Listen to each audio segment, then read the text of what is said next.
como é o seu dia perfeito? Na verdade, bom, como poderia ser o dia perfeito do Harayama, a gente sabe, pelo filme que você já sabe qual é, Dias Perfeitos, que a gente vai analisar aqui agora, que foi o filme, inclusive, do Cine Debate que eu conduzo. Eu falei com você já há alguns meses atrás, que a gente fez um filme, por exemplo, do Dia da Marmota, do Bill Murray, tem aqui a análise, inclusive vai aparecer aqui na tela para vocês. Mas o fato é que nesse filme, Dias Perfeitos, nós ficamos justamente sabendo como é o dia perfeito do Harayama, personagem principal da história. E bom, no que consiste esse dia perfeito dele? Ou em sua própria rotina? Em primeiro lugar, ele trabalha. Talvez que ele ache um trabalho que ele vai gostar, mas também, primeiro, ele tem que pagar as contas, então ele tem uma rotina que tem trabalho nela. Mas, ao mesmo tempo, também, o que a história vai nos contar na primeira metade do filme é justamente que ele tem uma rotina muito bem estruturada, tanto em dias da semana quanto no fim de semana também, né? Não é à toa, por exemplo, que no dia de trabalho ele nem leva o relógio para sair de casa, por exemplo, porque está tudo muito bem organizado, já tem uma sequência de tarefas na qual ele já sabe o tempo, está tudo cronometrado na cabeça dele já, porque ele repetiu muito já aquela rotina, foi construída cuidadosamente, não é mesmo? Ao mesmo tempo, ele também vai trabalhar e no mais ele faz o que ele gosta, né? Passeio de bicicleta, vai tomar um banho em algum local, tem um restaurante que ele vai é sempre fixo em cada momento ou dia da semana, né? E também ele lê literatura antes de dormir, sempre do mesmo modo, muito metódico, né? Ele acorda, arruma a cama do jeitinho que ele já sabe todos os dias, os mínimos detalhes, ele vai no parque, tira foto, guarda aquelas fotos, lê literatura. Legal, tudo programado, muito bem estabelecido. Especificamente, então, o seu trabalho, como é o trabalho do Hirayama? E aqui pode ter muitas lições para a gente também como um todo, né? E também, claro, esse é o ponto do filme aqui que a gente pode tirar de lição para a nossa própria vida, né? Essa é a ideia do canal, como você já sabe também. Em primeiro lugar, ele não se importa que é um trabalho que supostamente teria um status social de baixo, por assim dizer, não é? Uma faxineira, pessoas que limpam banheiros, por exemplo, aqui no Brasil também a gente pensa que é algo baixo, talvez, né? Não à toa que no filme tem uma cena na qual ele encontra uma criança perdida, qualquer criança tem muito carinho com ela, né? Vai ajudar ela a encontrar a sua mãe, mas a mãe limpa a mão do filho, né? Esse aqui é a pessoa que é suja, limpa banheiros, né? Meu filho sai de perto, é mal educada, né? Nem agradece a pessoa por ter ajudado a encontrar o filho dela. Então ele não se importa com o status social. Ele faz um trabalho que é bem feito, como a gente vê no filme, porque ele quer fazer algo bem feito. Uma boa oferenda, cumprir bem o seu dever, não é?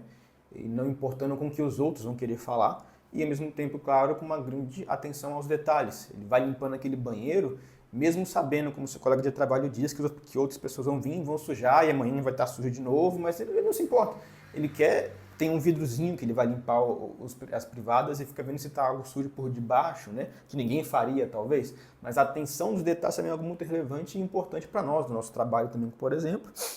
Ao mesmo tempo que, olha, então, nunca eu posso fazer no que me tenho de dever na minha frente, no meu instante, eu vou fazer o melhor que eu posso fazer. Não importa se alguém vai ver, não importa se alguém vai perceber ou se vai ser levado em consideração ou não, no que eu estou, vou fazer o melhor que eu posso. Em primeiro lugar. Ao mesmo tempo também ele tem material dele, né? Então, ou seja, ele busca fazer um trabalho bom, mesmo que não tenha pela empresa na qual ele trabalha circunstâncias para isso, é buscando no que ele pode fazer o melhor, mesmo que ele tenha que ter um recurso próprio para isso, por exemplo, né? Ao mesmo tempo também ele leva o seu trabalho muito a sério. Não é uma coisa para ele insignificante.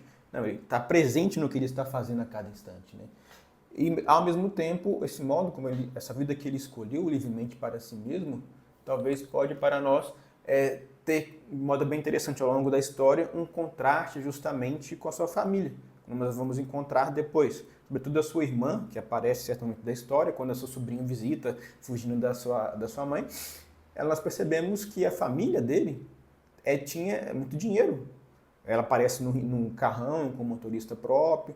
Daí se depende, por exemplo, que o Hirayama escolheu livremente abandonar os bens materiais, por exemplo. Ele escolheu sair daquela vida com muito dinheiro para trabalhar numa coisa simples e ordinária como um todo, né? E interessante, ele parece estar satisfeito com o que ele está fazendo. Pelo menos é isso que o filme quer mostrar no começo da história, né? Ele está bem. Enquanto a irmã dele, aparentemente, é a pessoa que talvez não esteja tão feliz, não é? Está muito tensa, está com muita pressa, está com o carro ligado para ir embora direto, né? Mesmo tendo um carrão. Ou seja, bens materiais por si só não traz felicidade, como no caso da irmã dele, né? Ao mesmo tempo também, a sobrinha é um ponto relevante da história, traz um frescor para o roteiro, né? Um filme, como a gente sabe, é bem silencioso e belíssimo também no que se propõe a fazer, como vou tratar também disso depois, logo mais, mas ao mesmo tempo a sobrinha que o visita está fugindo da sua mãe porque ela encontra e tem em si um mal que muitos jovens têm de fato hoje em dia, que ela encontra um livro do Harayama, né, em sua biblioteca no quarto dele, na qual o personagem, depois a gente fica sabendo que está sofrendo de ansiedade. E ela se identifica com esse personagem. Primeiro, a literatura, de fato, tem essa função pra gente, né? De ver dramas humanos consolidados com uma forma bem acabada, bem descritos numa folha, numa página, e dali identificar-se com aquilo, viver com aquele personagem daquele drama, portanto, né? E ela, então, está com ansiedade, como todos os jovens, de fato, estão, mexendo no celular, com scrolling na tela, né? Que dá ansiedade, de fato, naquele mundo superficial e muito acelerado das redes sociais como um todo, né? Ao mesmo tempo, ainda mais intensificada essa pressão e ansiedade também se a família é como a família do Hirayama, nós percebemos, né? A mãe jogando aquela pressão sobre a filha, dizendo que o Harayama escolheu mundos diferentes, né? E em mesmo mundo tem vários mundos distintos e que, bom, mas qual mundo eu estou? Se pergunta a sobrinha, né? Também nós podemos pensar assim. É difícil, de fato, um adolescente ver hoje em dia um caminho para a vida, né? Onde eu estou? De qual mundo faço parte? E essa pressão por querer escolher, por definir sua vida, pode, claro, quebrar esse jovem, né? Como ela estava com ansiedade como um todo.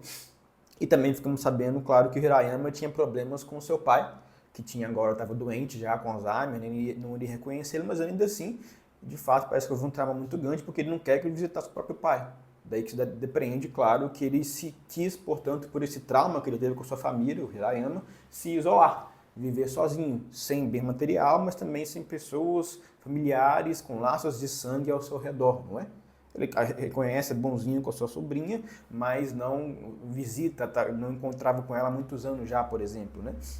Entretanto, no seu dia a dia, na sua rotina, a gente sabe que ele interage com várias pessoas, como a gente vê ao longo do filme, né? Em primeiro lugar, com seu colega de trabalho, e com todos ele parece de modo bem disposto a tentar viver pelo menos em harmonia com eles, né? Em primeiro lugar, que seu colega de trabalho, vale citar, também é um bom retrato, assim como a sobrinha, da geração moderna. No caso dele, sobretudo, por exemplo, a gente percebe claramente que é uma pessoa histérica, movido por sensações, impulsos, emoções a todo instante, não é? Também, por exemplo, não parece ser uma pessoa que leva o trabalho muito a sério, ao contrário do Hirayama, né? Ele trabalha limpando vaso, mexendo no celular, como também muito adolescente faz hoje em dia, né? Sai do quarto, mexe no celular todo instante, como um todo, preso em redes sociais, e ao mesmo tempo também ele tenta sempre reclamar do seu trabalho, é mole, é egoísta, né? Como a gente percebe, ele só vê assim mesmo, vive no seu mundo particular. Também acha que não é possível se apaixonar por dinheiro, está buscando apenas dinheiro, bens nesse mundo materiais como um todo, né? E, como sabemos, claro, ele é irresponsável, por exemplo, né? Não se preocupa, por exemplo, em sair do trabalho, lembrando que tem um turno que ele tinha que fazer, ele tinha um dever a cumprir e largou aquilo sem ter responsabilidade com o seu dever a cada momento, né? E, claro, essa namorada também como um todo, naqueles dramas infantis, emocionais da juventude de paixonites, também movidas por emoções, sensações, busca de satisfazer um ao outro, ela vê no Hirayama uma referência, gosta da música que ele ouve também, por exemplo, vale dizer também que a música é um ponto alto do filme, todas as músicas, mas ao mesmo tempo ela também está perdida, como a gente vê na cena que ela pega a fita para querer ouvir, sem pedir para ele, por exemplo, cara, movida por uma coisa, impressão que ela teve da fita que era boa, positiva, gostei disso daqui, vou levar. Não falou nada com ele, depois, claro, sentiu a consciência, devolveu para ele, mas queria ouvir de novo. E lá a gente viu que ia dar um beijinho nele, porque você vê que a confusão é emocional e vai embora e nunca mais volta, né? Muitos estão assim, de fato, hoje em dia, como jovens. E daí para eles, o Hirayama fala, por exemplo, olha, agora é agora, quando ele fala para a sobrinha dele, né? Da próxima vez é da próxima vez. Ou seja, o viver no presente, tendo que lidar com a ansiedade, portanto, é um desafio muito claro aqui, portanto. Ao mesmo tempo, que na rotina dele também tem outras pessoas que ele encontra de modo muito funcional, quase robótica, né? Na casa de banho, que ele vai, por exemplo, se banhar, bom dia, boa tarde, também a gente assim na padaria, né? Olá, tudo bem? Paga o dinheiro e vai embora. Isso não é ainda assim uma relação com a pessoa, né? É algo automático. Mas, ao mesmo tempo, além dessa relação funcional, para a mulher que ele vai no restaurante no fim de semana, há algum tipo de conversa. Primeiro a gente ouve ele falando de fato por simplesmente querer falar com ela, conversar, trocar atualização do dia a dia como um todo, né? De fato conviver no restaurante. Depois ela canta, é muito bonito. Ele se dirige de fato a ela, quer encontrar, conversar como um todo. De modo interessante, inclusive, é por meio dela que nós temos um caso do filme que é interessante, que é o seu ex-marido voltando a procurá-la depois de muitos anos, sentindo talvez um peso da culpa, remorso, apenas por querer reencontrá-la, porque nós aprendemos pela história que ele estava com câncer em metástase, em estado terminal, portanto, provavelmente iria de fato ali perder a sua vida brevemente. E nisto há na história um ponto muito interessante, que é o encontro com a morte, por exemplo, né, com o fim da nossa própria vida, que para nós, para todo mundo, é de fato um ponto de meditação muito relevante. Sabermos que nossa vida vai acabar algum dia, que do pó eu vim e do pó vou retornar como um todo, né? E não à toa, para ele, como pode ser para mim e para você, deparando-se com a morte, ele medita sobre a vida. Peraí, o que eu estou vivendo, o que eu já vivi, o que eu não vivi como um todo, para onde eu tenho que ir. São pontos relevantes, ao mesmo tempo que ele olha para a vida dele e fala que ele viveu ou não viveu, e depara-se também com coisas que poderiam parecer irrelevantes, né? Como dúvidas que ele não aprendeu. Uma sombra, de fato, se eu sobrepor numa outra, vai ficar mais escura, não vai ser mais escura?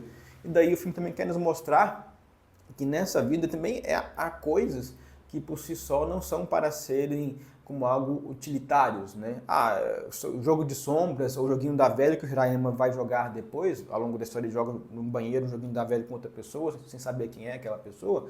Existem coisas pela diversão, por fazer, porque também nesse mundo é bom não levar-se tão a sério brincar, por exemplo, né? Mesmo para adultos, ter essa certa tipo de infância ou inocência que não só para quem é pequeno, mas também para nós, para a gente não se levar muito a sério, é algo bem relevante como um todo, né? Ao mesmo tempo, de modo interessante, no Cine Debate que eu citei no comecinho, que eu conduzo, as pessoas perguntaram, poxa, mas nesse ato de se encontrar, se interagir com pessoas, será que o Hirayama é egoísta? Ou então outros perguntaram, será que o Hirayama é virtuoso? Ele possui bons hábitos, por exemplo? Bom, eu diria que talvez esse não é o centro da história, não é a chave para entender em si o drama do Hirayama. Porque o grande ponto é, olha, como pensar que ele é egoísta, que ele não se dá aos outros, ou como mesmo querer dar o que não se tem, no caso do Hirayama. Talvez esse é o drama. Porque, veja, talvez o modo melhor de se pensar um filme é entender primeiro o contexto no qual ele se está, que é, primeiro, um bom comentário social da vida moderna, da ética moderna. A gente falou aqui dos jovens, mas também o Hirayama em si é uma pessoa, primeiro, que está no local, que mora do lado de uma torre famosa em Tóquio, não é? Essa torre, vale se lembrar, pode simbolizar também a vida moderna na qual há um domínio sobre tecnologias sobre o ser humano, né? De poder construir uma grande torre, grandes edifícios, muito bem iluminada. Até para mim lembrou, por exemplo, o Olho de Sauron, né? Eu já falei aqui de Senhor dos Anéis, sobre o Théoden, sobre o Gollum, o Frodo, pode ver aqui pela tela esses vídeos também, mas que é essa visão humana de querer moldar a natureza, como o Tolkien falava em Senhor dos Anéis, e querer avançar tecnicamente, né, na Revolução Industrial, do avanços de fato de progredindo na vida material do ser humano, que não é em si ruim, né? Há um bom conforto em querer fazer isso. A vida moderna traz essa sanha, então, de querer produzir cada vez mais, como também fala o Chaplin em tempos modernos, né, da máquina de produção industrial como um todo, isso não é ruim, mas traz esse avanço que, ao mesmo tempo, eu vou ver em grandes cidades, vou ter estradas também para mim, vou estar de carro, né, a máquina, mas essa sanha de produzir, nesse contexto do Japão, é bem interessante ser comentada, porque o Japão é um país conhecido também por ter essa cultura de trabalho muito forte, né, de lealdade às empresas, para quem trabalha em uma empresa fica lá a vida toda, mas também que as pessoas têm muita crise de burnout. País do mundo no qual as pessoas mais se suicidam, também justamente acabam com a sua vida porque não vem na vida sentido, né? Trabalham muito, tem burnout, podem ficar às vezes com loucas, porque é justamente esse drama moderno do ápice da sanha de sempre querer produzir cada vez mais, né? Um mundo marcado pelo utilitarismo, eu quero produzir, e nesse sentido, claro, a vida não vai ter sentido. E daí surge, por exemplo, o pai do Hirayama, que provavelmente era então uma pessoa que trabalhava muito, assim como todos no Japão, e ficava apenas querendo pressionar, por exemplo, o seu filho para ser o seu herdeiro, talvez, né, uma grande empresa. O Hirayama foi então sendo levado para aquilo, como a sua sobrinha estava sendo, só que ele viu que aquele mundo não trazia para ele felicidade. O trabalho por si só não é fonte de felicidade, é um dos meios para a gente agir nesse mundo, mas só trabalhar, querer produzir, vai destruir o ser humano, vai alienar o ser humano. Não é à toa que ele vai buscando fazer o que ele gosta, como literatura, né? Filmes, fotos, como a gente viu, literatura, histórias, né? Ficcionais em livros, e também fotos, etc. Por quê? Porque justamente ele escolheu sair dessa ação de produtividade, ele não quis jogar esse jogo que era alienante. De fato, pode ser, se for desse modo incessante como é no Japão, ou qualquer hoje em dia no mundo moderno, é sempre assim, né? Só querer trabalhar. Então, isso em si traz infelicidade. Daí que se tem o Hirayama querendo se isolar socialmente por isso. Ele não poderia, portanto, doar-se aos outros, porque ele não tinha recebido da sua família carinho, apoio como um todo, né? É por isso, portanto, que o Hirayama, claro, ele tem esse drama social retratado de quem está querendo fugir desse mundo moderno de sonho de produtividade, como eu falei, do olho de sal, da máquina moderna de querer produzir apenas, né? Ele se isolou porque ele não queria viver desse modo. Ele não conhecia, portanto, o que era uma vida de dar-se aos outros. Ele era um cara legal, interagia por inércia, mas não mais do que isso. E não é à toa, portanto, que o filme termina em uma cena bem, talvez, enigmática para alguns, ou muito interessante, do Hirayama acordando um dia, depois de encontrar o seu amigo que tinha câncer, e, bom, parecia que era um dia normal, como ele acordava, e poder ver pela janela, pela porta da sua casa, e ver um dia bom, ter felicidade, ver um ar fresco, querer olhar para o céu, mas de repente ele estava aparentemente infeliz. Ou com um tipo de drama final, quando estava dirigindo e estava chorando, mas também esse mix de felicidade ou não. Bom, de fato, na nossa vida também a gente vai perceber que a nossa vida pode ser cíclica, não é? Tem um dia que eu vou estar mais cansado, menos cansado, mais feliz, mais emocionalmente sentindo-se impelido a trabalhar ou não. Também uma hora eu vou estar mais triste, isso pode acontecer. De fato, assim como um dia também pode ter um sol bonito ou um dia chuvoso, como por exemplo, né? Agora, a questão central disso é, será que ainda assim, esse dia que tem ciclos, eu posso alcançar alguma coisa permanente nesse mundo? Mesmo cansado, eu posso achar um estado que vai passar das emoções, ultrapassar a emoção e sensações e ainda vencer uma tristeza possível? Porque isso é o que o Hirayama está sentindo, essa agonia da vida moderna, que, no seu essência, para ele, o problema em si, não era então se ele era egoísta, como a gente falou, também só virtudes, mas porque ele tem um drama central que é, olha, o ser humano não foi feito para ficar sozinho. Isso é o que ele tinha feito, né? Pelo drama que a gente falou da vida moderna, ele se isolou, só que o ser humano não vai encontrar por si só felicidade, como a gente falou, no trabalho, no dinheiro, mas também não vai encontrar felicidade por si só, sozinho. Então ele tinha essa vida bem ordenada, na qual ele estava tudo bem cronometrado, né? Como eu falei, ele não saía de casa sem relógio, porque ele sabia tudo bem organizadinho. Só que a ordem por si só também não traz felicidade. O ser humano não tem como finalidade ter uma vida muito bem ordenada, como uma caixinha. Também não é feliz assim quem faz isso. Porque, na verdade, em última instância, o ser humano tem que fazer uma coisa de modo inescapável. O ser humano precisa amar. O ser humano foi feito não para ficar sozinho, para ganhar dinheiro, para trabalhar, mas para amar.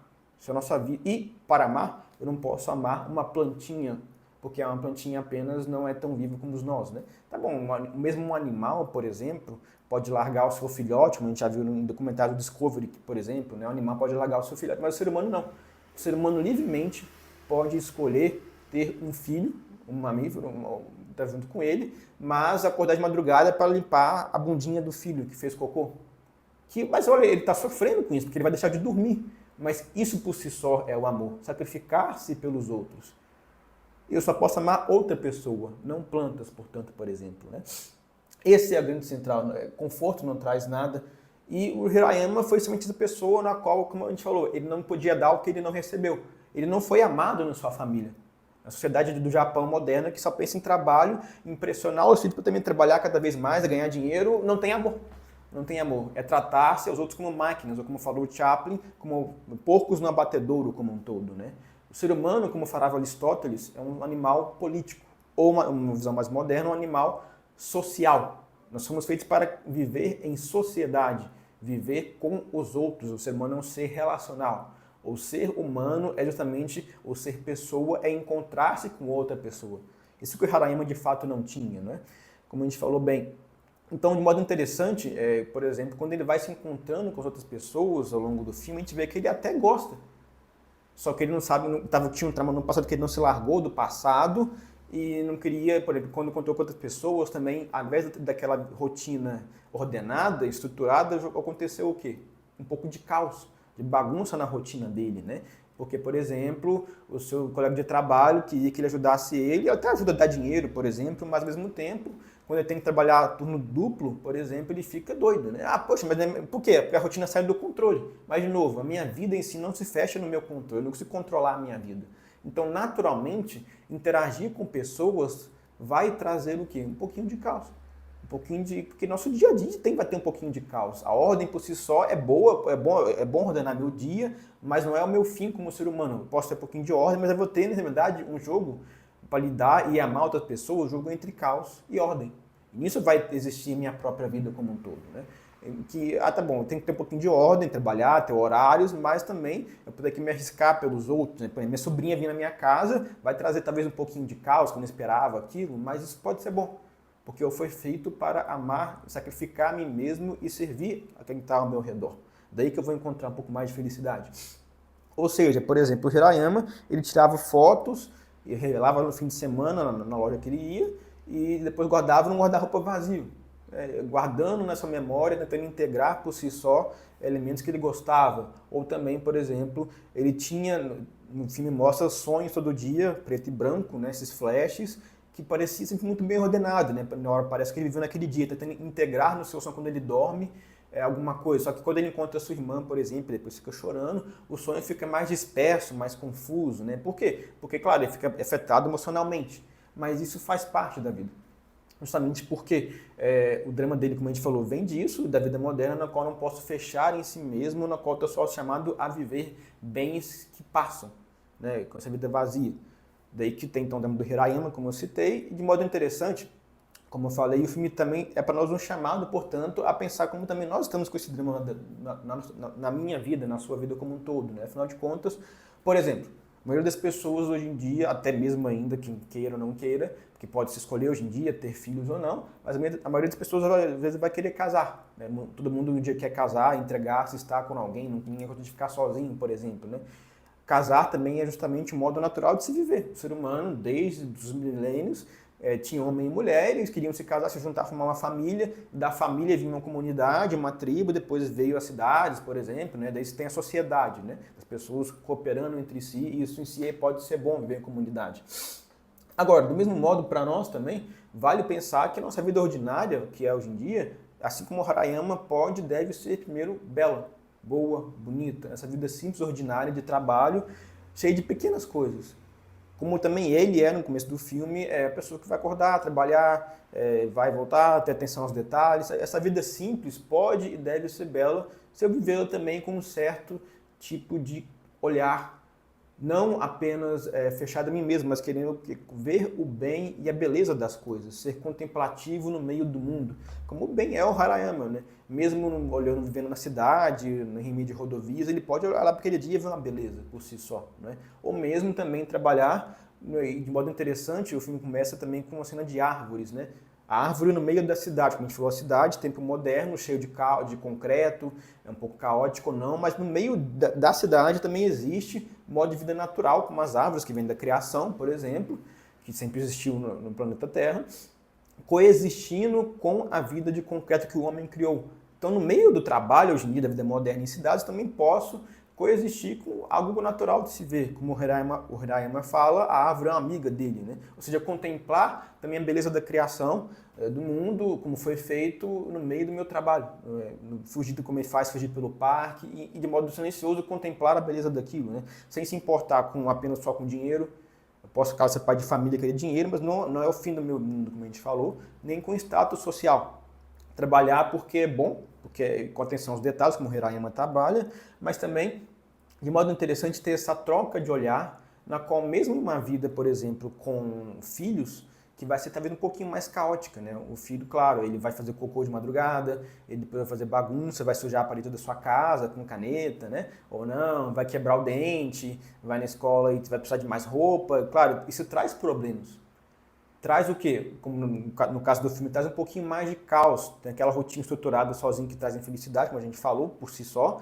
Mas esse jogo de caos e ordem, por exemplo, numa vida comum, familiar, tem mais caos do que ordem, que é o inverso do Harayama, correto? Só que, veja, mesmo nesse caos e ordem, que também é bom para a nossa própria vida, ainda assim eu posso e devo querer encontrar felicidade. Mesmo na família, por quê? Porque a família está regida do quê? Como a gente falou, pelo amor. ou viver em comunidade e servir aos outros, sair de mim mesmo, que é o que o Harayama não faz ainda no filme, pode ser bom. Porque, por exemplo, criar filhos é um grande dom que nós temos. Poder ajudar outro ser humano a crescer e encontrar para a sua vida o que ele foi chamado, sem a missão que ele tem nesse mundo, é muito belo. Mesmo que não seja uma vida confortável. Mesmo que seja uma vida com mais caos do que ordem, né? Porque, afinal de contas, então nós somos chamados a achar nesse cotidiano que vai ser imperfeito, um pouco mais caótico, nessa tensão entre caos e ordem, algo belo. Né? No matrimônio, no casamento, na vida comum em comunidade, ter essa vida regada pelo amor vai me permitir fazer o quê? Ter a combinação de alegria emocional e fadigas, tensão e repouso, sofrimento e libertação, satisfação e busca, aborrecimento, mas também prazer. A vida familiar deve ser encarada, portanto, como um desafio, mas com coragem e serenidade, com calma, com leveza, porque eu sou chamado, assim como Harayama tenta fazer, sendo contemplativo, a achar em tudo isso, essa rotina imperfeita, uma beleza. Não apenas, portanto, sobrevivendo ao tumulto, né? A vida não é algo para ser apenas sobrevivida, mas a ser contemplada em sua beleza e, vamos dizer assim, gozada. Aproveitar cada instante, né? Aprender a olhar para cada momento à luz de algo transcendente, ou seja, que transcende a mim mesmo e para ajudar a servir aos outros, porque assim, no serviço aos outros, vivendo no presente, que é onde eu posso encontrar a felicidade, não me prendendo ao passado como um trauma, mas ainda assim eu posso encontrar uma vida que de fato é boa e feliz. E não viver em agonia, mas achar essa alegria que vai ultrapassar apenas algo sensível. Não vou ficar preso em ansiedade como jovem, mas também não vou ficar preso em termos do passado como Harayama, mas querer sempre gozar da vida, encontrar essa beleza como um todo, ok? E olha, pessoal, além desse filme falar sobre isso, também tem filmes que falam sobre isso, que são os filmes de viagem sobre o tempo. Como a gente também já analisou nesse vídeo que vai aparecer aqui na tela para vocês, viagens no tempo, que os filmes que falam sobre tempo querem falar para a nossa própria vida. Que também esse drama, então, de viver ou não viver no presente, preocupar-se com o futuro, poder... como que isso pode, de fato, se desenrolar. Então, também esses filmes podem falar para a gente sobre a nossa vida também, isso é algo muito belo para a nossa vida ordinária, tá bom? Então vai aparecer aqui na tela o vídeo, e caso você queira que eu faça análise de outro filme, coloque aí nos comentários, por favor. Muito obrigado, espero que tenham gostado, e até a próxima, viu?